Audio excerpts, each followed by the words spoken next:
Hey guys, post-edit Tony the Tanker here. I know I don't often post GoFundMes or fundraisers or anything on this video, but this is a kind of special and near and dear to my heart. My partner's friend, Jeremiah Yerk, who is a voice actor and did the voice of Goku on Dragon Ball Z for a couple of seasons, if I'm not mistaken. Him and his partner have had a little girl, and this little girl has got DILV, which is double inlet left ventricle, which is a severe childhood disease, which basically the children often don't survive 2 weeks. This little girl is now 6 years old, having to endure multiple invasive surgeries to keep her alive. Unfortunately, being in the States, they have incurred a large amount of medical debt because of this. So they've posted a GoFundMe. I'm going to post a link at the GoFundMe down below in the description, up here on the screen, wherever you happen to see it.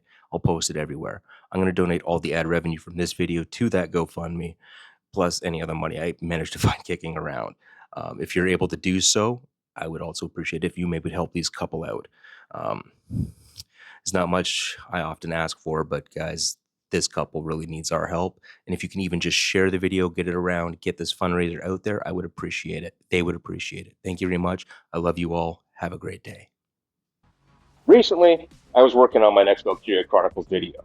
I was bored, decided to do a little doom scrolling while I was taking a bit of a J-break in editing, and Emperor fucking saved me. My For You page decided it was choosing violence. It was a video of the APUs from Matrix Revolutions, and it dawned on me. It's not just the fucking Wachowskis that sucked at making mech suits. It's just fucking everyone. Why are you the way that you are?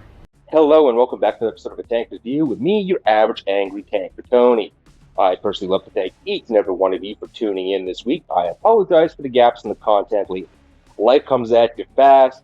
For me, faster than most of them. My kidneys have taken out spitting stones at a cyclic rate similar to the Mod Deuce.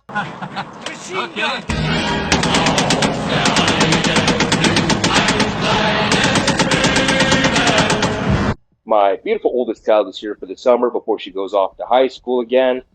Daddy, chill. I'm going to be a father again, and my youngest child right now is also starting kindergarten. So, yeah, the ball still works. I got a new kid on the way. Go me. Alright, I had to renew my licenses recently for all my software, by the way. Thank you, Adobe, for pricing out all the smaller creators. You're not at all the world's shittiest company with the world's worst business practices. Yeah, you suck. Anywho, let's carry on shitting all over this week's unmitigated war, shall we? Mechwalker suits. The Titans you get off of Wish.com if you're playing Space Pocahontas, or Temu.com if you're the Wachowskis. Now, what am I going to call a mech suit for the sake of this video? I guess I should hash that out before you all give me the Calgar treatment in the old comments section. For I cast fist! I'm going to say that it has to be a bipedal suit, operated more like a vehicle, not an actual suit of armor. So think of it like an Imperial Centurion, Colonial Power Loader from Aliens, the APU from Matrix, Amp Suit from Space Pocahontas, Dances with Wolves, whatever, and the Titans from Titanfall games. Not so much the 40K Terminator armor or Jaegers. One I consider just a suit of OP armor, and the other one is just too awesome to be ripping apart in this video.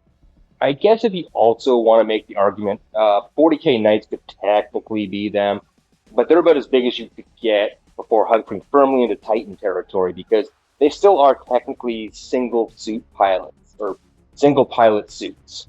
So to recap before I fly off on a tangent faster than squirrel. Wow.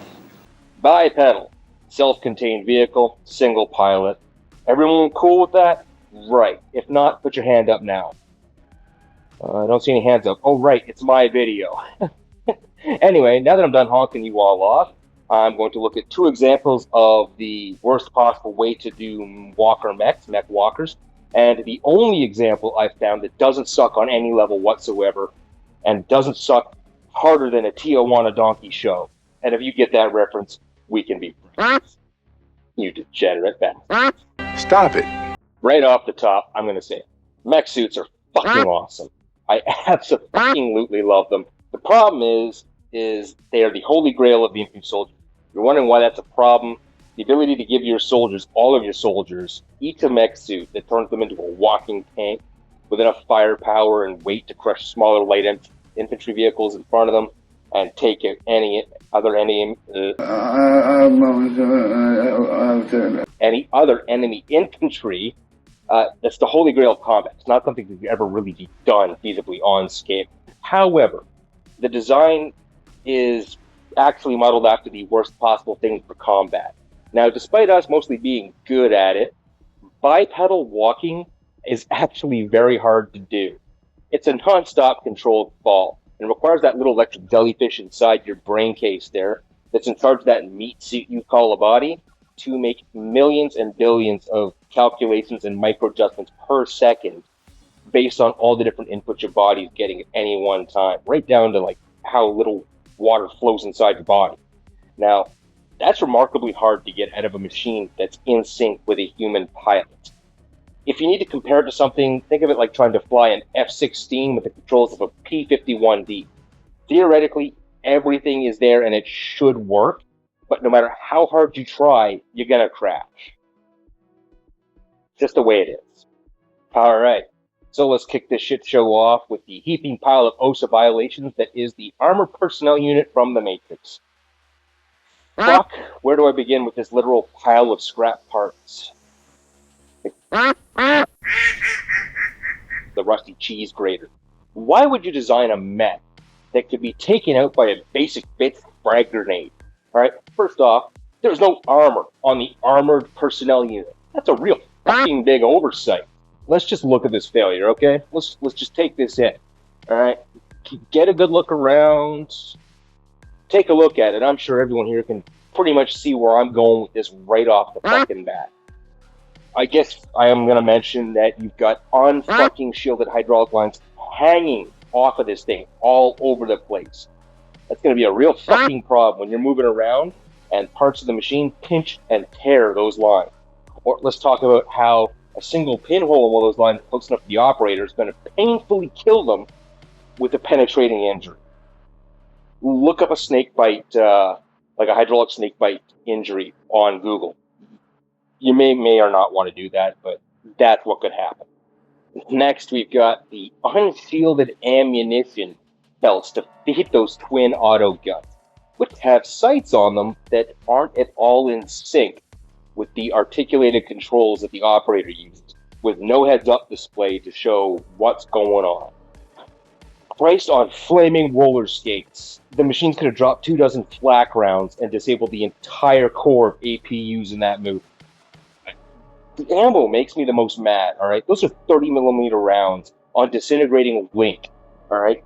They're fed from 2 cans in the back with no guide shoots whatsoever. One misstep in any direction, that ammunition feed's gonna break, and now you're SOL. You're gonna run out of ammo after 25, 30 rounds. Alright? And then you gotta call one of those anemic whelps to push the wheelbarrow out there on a ground in the middle of a live battle with everything going off around them, no air cover, trying to get that wheelbarrow over 30mm casings all over the ground and dead pilots, APUs, and sentinels. Does that sound like a good idea in any way, shape, or form? I get that they're, kind of short on resources, but you don't think that they could have taken, 15, 20 minutes to pound out a couple of sheet metal covers for those hoses? Or maybe build a box or a belt feed bag for the auto guns that are just drop on and reload. I don't get what happened in the year 2999 or whatever the hell the year that the Matrix is supposed to be because it destroyed 10 times. I'm not getting into it. There's a whole lot wrong with this, and that's just the first 2 things I picked right off the bat. The fact that the operators don't even get iPro. Like, what happens if there's a piece of shrapnel or something bounces off, and now all of a sudden your operators are blind? All right, or shrapnel to the body. There's a whole lot wrong with this design that should have been looked at. Like, anyone should have been able to see it. But fuck it, right? Why? Because fuck them, that's why. I get that they're technically stripped down ones from the Second Renaissance, but even those ones had drum mags for them. Like, long story short, this giant POS is the gold standard of how to suck at your job. I award you exactly 3 robo-tentacles out of 50 OSHA violations. 8 at Wachowski's. Redeeming the APU to a degree is the amp suit from James Cameron's dances with Pocahontas airbender. This is what the APU could have been if it weren't designed by a 40-year-old meth addict with dementia. Let's look at this. What do we notice right off the bat? A complete rack of RoboPeen for start. Maybe it really is all cocks in the end. All right. Everything that can get hung up on this is replaced with internal servo controls. Proper feed chutes for external weapons, a sealed cockpit. So far, everything's looking good. So, why do I hate it? Well, let's talk about the controls and nature of the Avatar universe, shall we? They can remote control that grown Navi, and you're telling me it's beyond the realm of possibility to have these things remote piloted, except in the most extreme of circumstances where a physical pilot might be required? Seems a little bit wasted. But what can you do, right? Next, the cockpits. Really here, guys, you couldn't armor those canopies at all. All right, they're getting penetrated by freaking animals and bows and arrows. Yeah, I get they're huge bows and huge arrows, probably the size of a ballista bolt. But you couldn't have an armored and sealed cockpit with 360-degree cameras and sensors. Christ, you got radar on the thing that detects animals and everything from all around. It's got a self-return program if the operator's killed. You couldn't armor that canopy just a little bit better. All right, and the ability to 360 the turret. That thing, if it were able to 360 with the turret, would have made it 100 times better. And now I really don't have any complaints about the external weaponry on this thing. That makes a lot of sense. You can pick what weapon you need for the mission, just like Titanfall 2. Titanfall. But you know what doesn't check with this, though? The fact that they need to put these things up against any threat that outclasses them by an order of magnitude. Not exactly cash money for an operation that seems to be all about making that money.